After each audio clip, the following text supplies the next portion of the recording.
Hello viewers, welcome back to our channel VR creative thoughts. ఇవాళ మనం brown onions కోసం ఆనియన్స్ని ఎలా కట్ చేసుకోవాలి, ఎన్ని డేస్ స్టోర్ చేసుకోవచ్చు, టిప్స్తో సహా తెలుసుకుందాం రండి. నేను ఇక్కడ 3 ఆనియన్స్ని ఇలా సన్నగా కట్ చేసుకున్నాను. మీ దగ్గర ఇలాంటి వెజిటేబుల్స్ తురిమేది ఉన్న యూస్ చేయొచ్చు. అలా చేస్తే ఆనియన్ పీసెస్ చాలా సన్నగా వస్తాయి. ఆనియన్స్ ఫ్రై చేయడానికి స్టవ్ ఆన్ చేసి ప్యాన్ పెట్టి అందులో ఆనియన్స్ ఫ్రై చేయడానికి సరిపడా ఆయిల్ వేసుకోవాలి.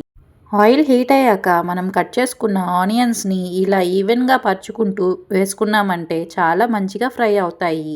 అందులోకి 1 టీ స్పూన్ సాల్ట్ వేసుకొని ఫ్రై చేసుకున్నామంటే ఆనియన్స్ అనేవి మంచి గోల్డెన్ కలర్లోకి వచ్చి క్రిస్పీగా ఫ్రై అవ్వడానికి బాగుంటాయి.